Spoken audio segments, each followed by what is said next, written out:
téléspectateurs et bienvenue à ce tout premier épisode de notre nouvelle émission L'Espoir d'ici. Je me nomme Noémie Pilon et je serai votre animatrice tout au long de la saison. Je serai votre guide, chers amateurs de sport, dans le monde du sport au Québec et j'essaierai de vous faire découvrir toutes ces figurants importantes qui ont marqué notre petite histoire du sport au Québec. Cette semaine, il sera question de notre sport national à tous, le hockey sur glace. On vous propose plusieurs surprises. J'aurai notamment la chance de vous parler de l'évolution du hockey au Québec, de rencontrer un homme dont son père a entraîné les Cataractes de Shawinigan, une équipe faisant partie de la Ligue de hockey junior majeur du Québec, de vous faire redécouvrir un grand figurant classique du hockey, Maurice Richard, de vous informer sur un tout nouveau livre offrant une perspective différente, celle du journalisme, et finalement de vous proposer à voir un film à propos d'un grand gardien de but de la Ligue nationale de hockey. Mais tout d'abord, commençons avec la capsule d'hier à aujourd'hui, qui trace le développement de la Ligue de hockey junior majeur du Québec. Restez des nôtres pour en savoir plus.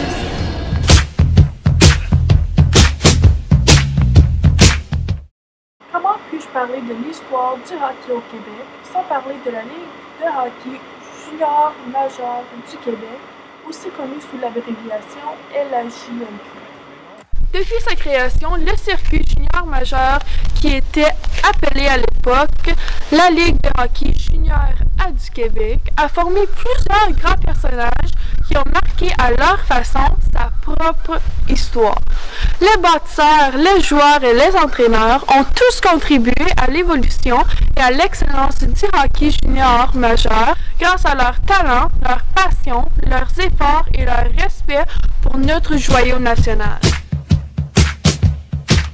C'est en 1969 que la Ligue de hockey junior majeur du Québec est née. À cette époque, la LHJMQ était formée d'un total de 11 équipes menées par le président fondateur du circuit, M. Robert Labelle. On retrouvait alors les Royals de Cornwall, les Alouettes de Saint-Jérôme, les Ducks de Trois-Rivières et les Maple Leafs de Verdun. Le jeu offensif a toujours été la marque de commerce de la LHJMQ.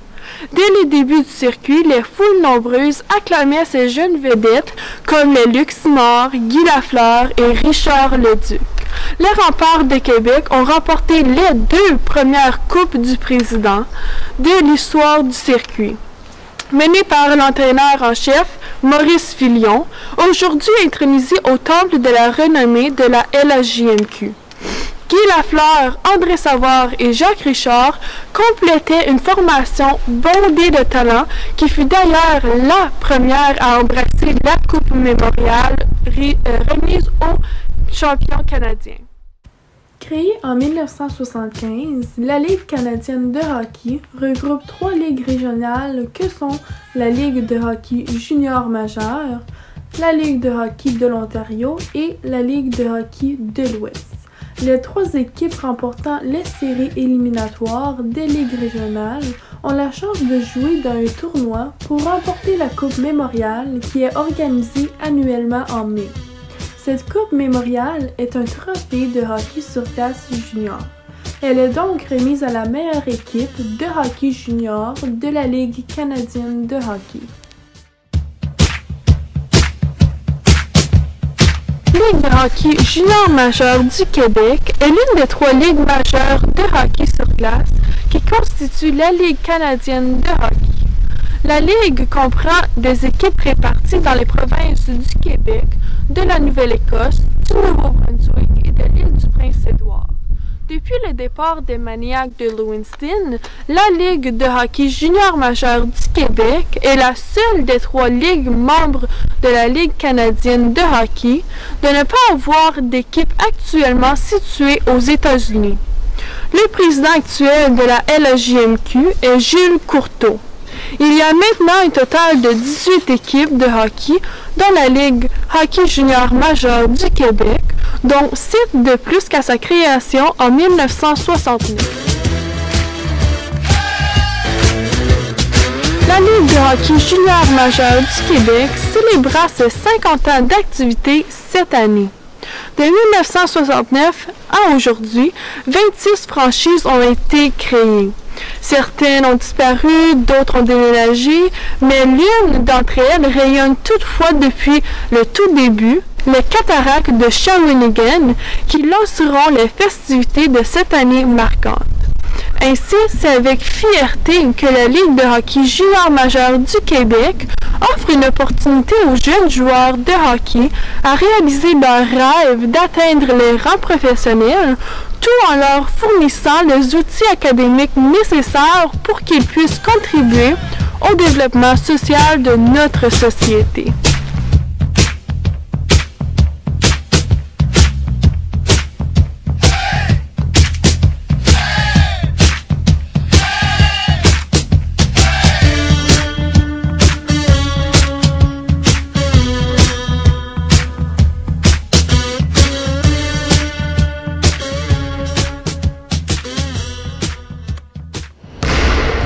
Maintenant que vous en avez appris davantage sur le développement de la Ligue de hockey junior majeur, il serait intéressant de parler avec certains artisans de cette ligue. Après quelques recherches, j'ai trouvé une personne qui pourrait témoigner des exploits de son père, qui fut entraîneur dès tout début de cette Ligue de hockey junior majeur du Québec.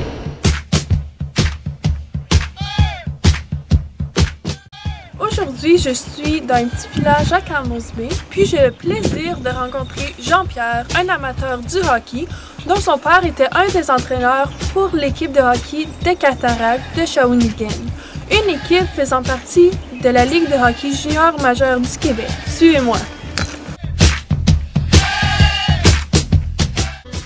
Bon, bonjour Jean-Pierre. Bonjour. Merci d'être ici avec nous aujourd'hui. Ça fait plaisir.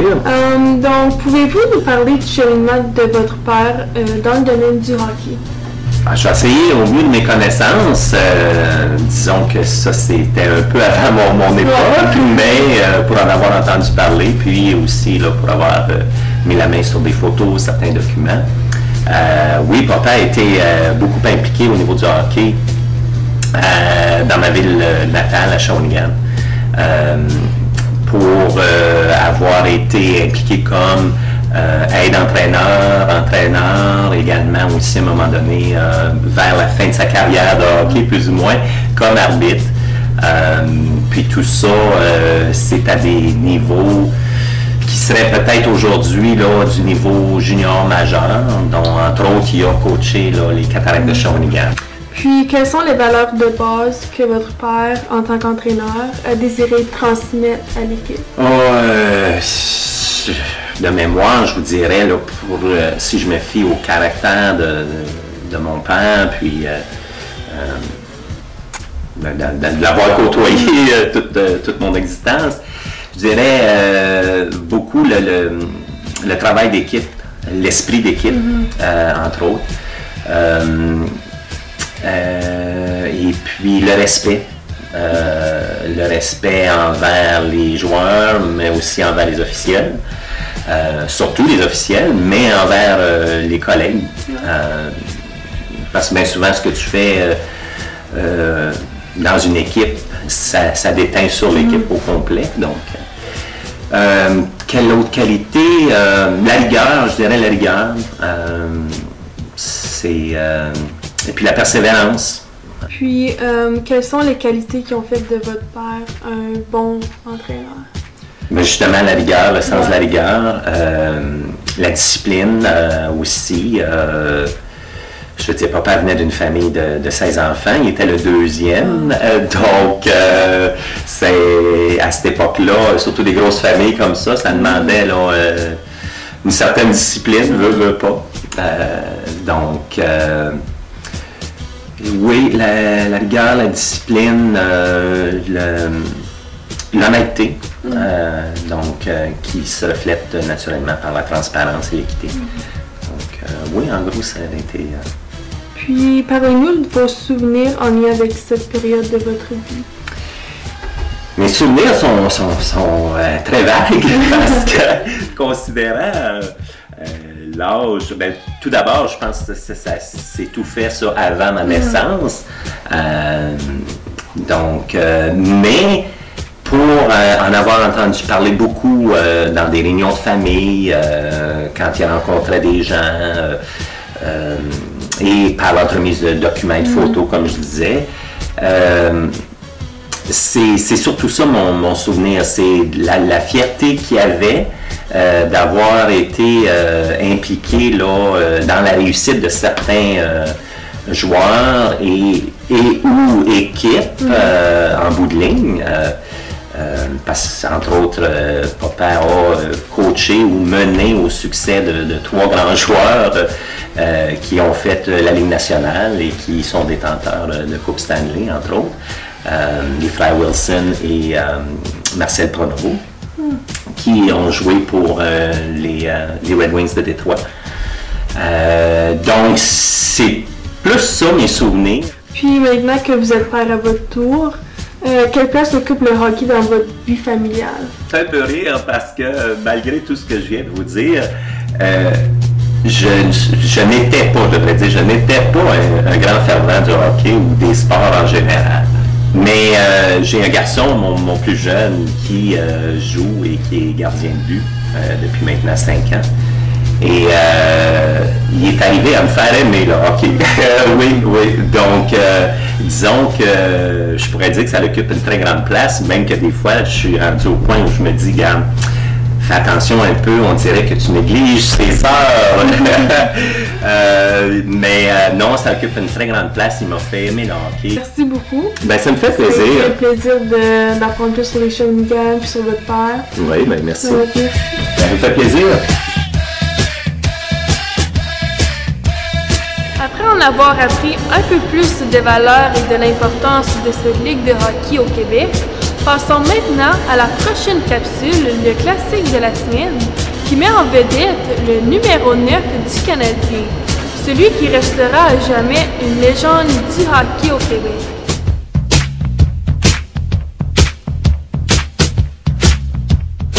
Comment puis-je parler du classique de la semaine sans parler de Maurice Richard? Surnommé le Rocket, Richard est sans doute le joueur le plus légendaire de l'histoire des Canadiens de Montréal. 8 fois membre d'une équipe concourant pour la Coupe Stanley et 14 fois sélectionné dans une équipe d'étoiles, il compte près de 20 records de la Ligue nationale de hockey à son actif au moment de sa retraite, dont un titre de bon buteur. Pour les Canadiens français, Maurice Richard est un symbole qui dépassait le monde du sport. Phénomène de société, il représente l'image du francophone dominant dans un monde anglophone. Malgré lui, ses exploits sportifs revêtaient un aspect politique pour plusieurs.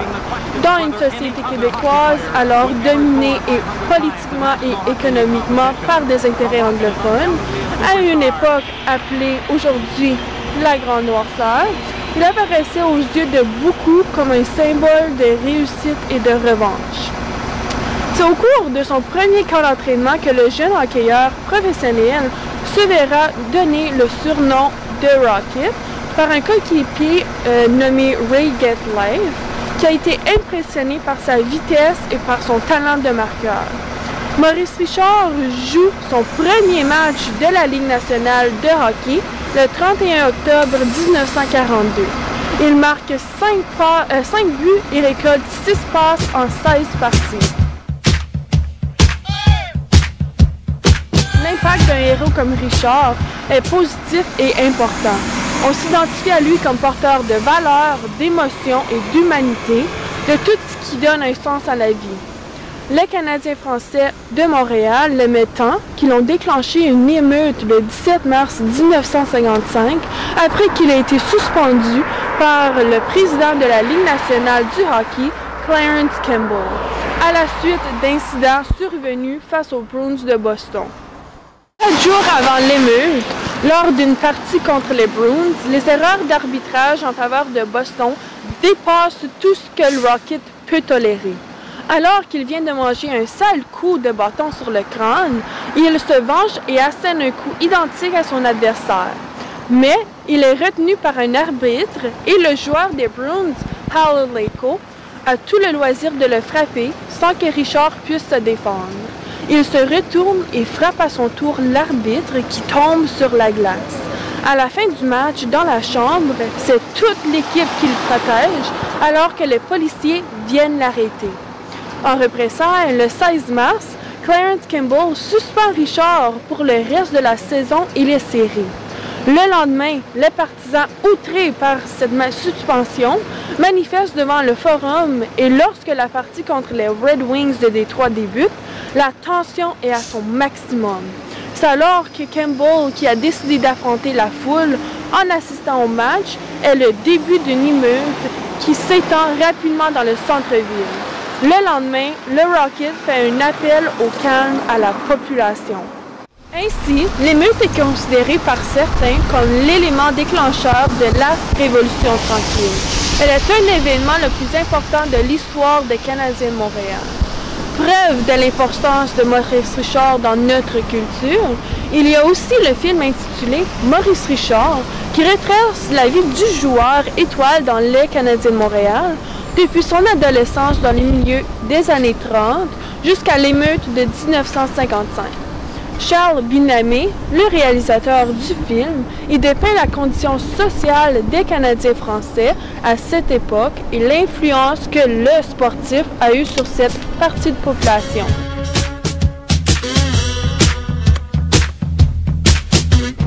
Causé par un cancer à l'abdomen, Maurice Richard s'éteint malheureusement à l'âge de 78 ans.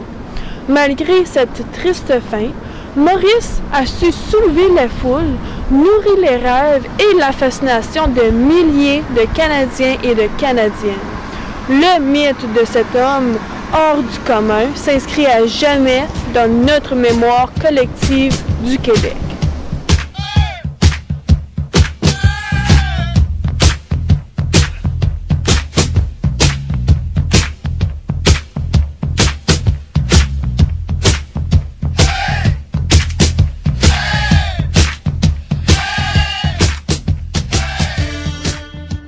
Avoir redécouvert ce grand classique du hockey, passons maintenant à ma capsule Quoi de neuf à lire, qui met de l'avant le rôle du journalisme dans le domaine du hockey. Tout au long de cette émission, nous avons parcouru plusieurs métiers associés au monde du hockey, soit les métiers de joueur et d'entraîneur. Mais il y en a un qui est très important dans la sphère sportive qui n'est pas souvent mis de l'avant. En effet, on ne le retrouve pas au niveau de la patinoire, mais dans les gradins sur la galerie de la presse. Je parle bien évidemment du journalisme sportif. Paru le 18 avril 2018, la biographie Chantal Maccabé, Désavantages numériques, a été écrite par l'auteur Guillaume Lefrançois. Guillaume Lefrançois est journaliste à la Presse Plus où il couvre les activités du Canadien. Il a commencé sa carrière au service des sports de Radio-Canada. Ce livre est en effet sa première biographie. Le livre fait partie de la collection Sport et a été publié par la maison d'édition Urtubise. Chantal Maccabé, Désavantages numériques, comprend un total de 268 pages et il est en vente en librairie au coût de 26,95 $. Le 1er septembre 1989, quand le réseau des sports voit le jour, elle est la première voix que les amateurs de sport du Québec entendent. Près de 30 ans plus tard, le paysage médiatique est aujourd'hui méconnaissable. Mais Chantal Maccabé a traversé les modes et les époques, accumulant plusieurs rencontres fascinantes et mémorables. Par exemple, les stars Mario Lemieux et Guy Lafleur. La journaliste mentionne d'ailleurs dans son livre que Guy Lafleur est la raison pour laquelle elle a toujours voulu faire ce métier, car Lafleur a été sa première grande idole. Le plus extraordinaire, c'est qu'elle a parvenu à se démarquer d'un milieu outrageusement dominé par des hommes, d'où le sous-titre très évocateur de sa biographie, En désavantages numériques, mais bien de l'avant le contenu du livre. En effet, lire ce livre sur Chantal Maccabé, c'est aussi revivre l'histoire de RDS, dont elle est le visage emblématique. Chantal Maccabé raconte des moments cocasses qui lui sont arrivés pendant sa carrière, mais aussi des moments moins drôles qui auraient pu décourager plus d'une femme souhaitant œuvrer dans le monde du sport. Par exemple, c'est lorsque Mme Maccabée a travaillé à Radio-Canada que la réalité d'être une femme dans le milieu sportif l'a vraiment frappée pour la première fois. En effet, un de ses anciens collègues lui a dit qu'elle finirait sa carrière en région et qu'elle n'a pas assez de talent pour rester à Montréal. Donc, c'est vraiment à ce moment-là qu'elle a compris qu'être une femme dans le monde du sport pouvait parfois être difficile. Mais, malgré quelques détours, elle n'a jamais perdu son objectif de vue. Chantal Maccabée représente sans aucun doute un modèle pour toute femme voulant percer dans le monde des communications sportives, et lire ce livre procure une grande dose d'inspiration. Elle explique dans ce livre que même si tu es une femme qui aimerait évoluer dans le milieu du sport, il ne faut jamais abandonner. Et voilà pourquoi elle est maintenant une des journalistes sportives les plus connues du Québec. Je vous recommande ce livre pour plusieurs autres raisons. D'abord, la chronologie du livre facilite la compréhension du livre. C'est aussi un livre qui commence en résumant la jeunesse de Chantal Maccabée, qui passe par son parcours en tant qu'étudiante, qui est maintenant devenue journaliste. Donc, nous pouvons nous imaginer tout ce qu'elle a dû surmonter et accomplir pour devenir la femme qu'elle est devenue aujourd'hui. Elle explique très bien son parcours, dont sa première demande d'admission en communication à l'Université du Québec à Montréal, qui a été refusée. Et par la suite, elle explique ses études en sciences politiques à l'Université de Montréal et ses cours de soir à l'école Promédia. Donc, si vous êtes quelqu'un qui aimerait percer en communication, vous prendrez plaisir à lire ce livre. La qualité des textes de Guillaume Lefrançois est aussi un des aspects intéressants de ce livre. J'aime bien l'intégration des petits chapitres un peu plus personnels, par exemple le chapitre intitulé « Mes 5 idoles de jeunesse » ou encore « Être la mère de Chantal Maccabée ». Ces chapitres nous font ressentir une grande sympathie puisque nous semblons intégrés dans la vie de Maccabée. Ce chapitre nous aide aussi à comprendre davantage son intérêt pour le monde du sport d'un point de vue un peu plus personnel. Il y a aussi l'intégration de quelques images dans le livre qui est un autre aspect positif, car ces images nous permettent de bien percevoir Chantal Maccabée dans l'action décrite et cela nous permet de comprendre davantage le contexte du livre. L'expérience personnelle de la journaliste bien intégrée à l'histoire plus générale des médias sportifs au Québec dresse un portrait très complexe et intéressant. L'auteur a bien su comment intégrer plusieurs événements qui captent l'attention du lecteur. Par exemple, lorsqu'elle a été chef d'antenne pour les Jeux olympiques de Vancouver 2010 ou lorsqu'elle a assisté à un événement complètement hors du milieu du sport. Son rôle d'une beauté pour l'émission du banquier. Mais par contre, le seul aspect négatif de ce livre est que parfois les textes peuvent être un peu longs, car il y a beaucoup de répétitions et de détails dans les événements décrits de ce livre. Donc, pour ces points positifs et négatifs, cette biographie mérite une note de 4 sur 5 pour la chronologie et la structure du livre. Donc, bonne lecture à vous! Après avoir parlé de lecture, parlons maintenant de films sportifs. Il est de plus en plus fréquent de parler de la vie et des exploits des grandes vedettes sportives à l'écran. On adore ces films remplis d'action et de moments difficiles. Il vient tout juste de sortir un nouveau film à l'écran sur un des grands gardiens de but les plus légendaires de la Ligue nationale de hockey. Une époque où garder le filet se faisait sans masque et sans grillage. Le monde du hockey est tellement vaste. Nous pouvons bien sûr assister au match, mais aussi le regarder à la télé, lire des livres, des revues et même regarder des films qui touchent le hockey. D'ailleurs, je vous ai trouvé un film super intéressant pour vous qui aimez le hockey. Un film sur une grande vedette du hockey qui a joué comme gardien de but pour les Red Wings de Détroit, les Maple Leafs de Toronto, les Bruins de Boston et les Kings de Los Angeles. Et oui, il s'agit bien du fameux Terry Sawchuk. Sorti le 1er mars 2019, le film canadien Goalie a été réalisé et scénarisé par Adriana Maggs. Ce film est un drame sportif sur Terry Sawchuk, un gardien de but professionnel de hockey sur glace de la Ligue nationale de hockey pour les Red Wings de Détroit. Le film suit Sawchuk depuis sa jeunesse à Winnipeg, à Détroit, à Boston et à Toronto entre 1950 et 1970. Cela comprend ses 103 blanchissages, ses 400 points de suture et sa mort tragique à l'âge de 40 ans.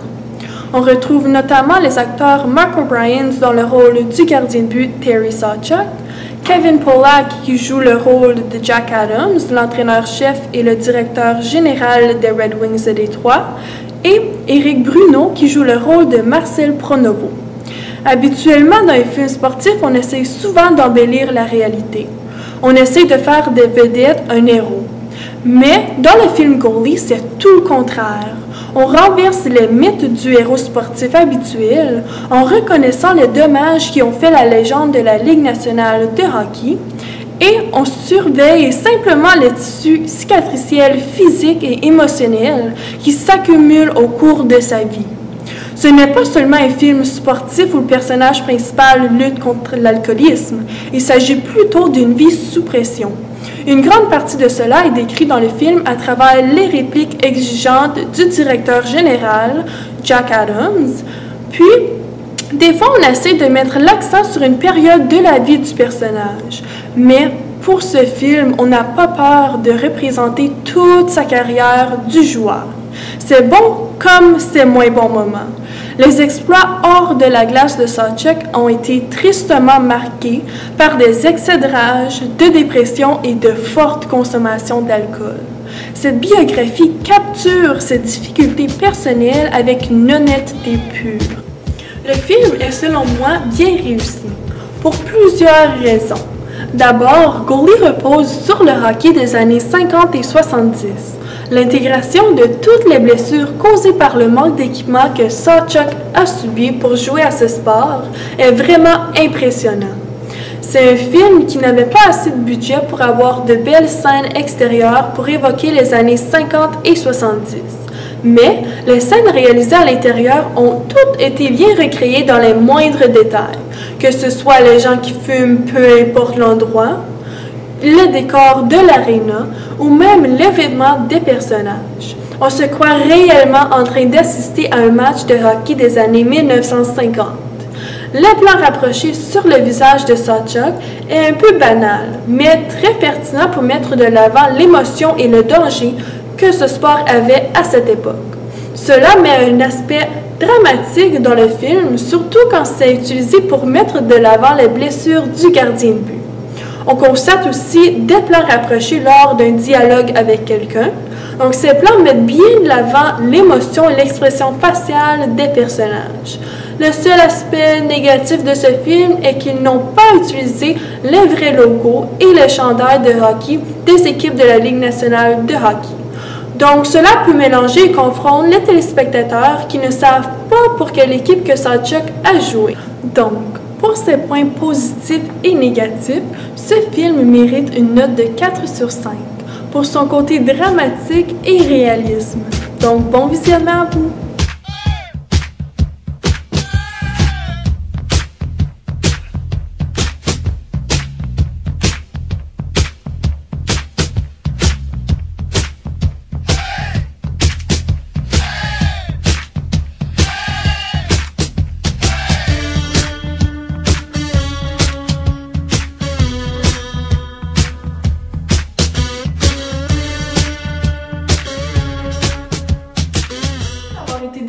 Cette semaine pour cette première émission des sports d'ici. J'espère que vous en avez appris davantage sur ce sujet intéressant qu'est le hockey au Québec et combien ce sport occupe une place majeure dans notre culture. Cette semaine, je vous ai en appris davantage sur l'évolution du hockey au Québec, sur les valeurs de respect et de travail d'équipe que les entraîneurs transmettent à l'équipe en rencontrant Jean-Pierre Landry, sur la figure marquante du hockey au Québec, Maurice Richard, sur un tout nouveau livre et finalement, vous avez découvert le nouveau film Goalie sur le fameux gardien de but Terry Sawchuk. On se retrouve mardi prochain au Sport d'ici sur les ondes de RGS à 18h avec une émission consacrée au baseball au Québec. Pour plus d'informations sur l'émission d'aujourd'hui, n'hésitez pas à aller visiter notre site internet au www.lesportd'ici.com qui apparaît directement en bas de l'écran. Vous pouvez également nous faire part de vos commentaires sur notre page Facebook avec le mot-clic Les Sports d'ici.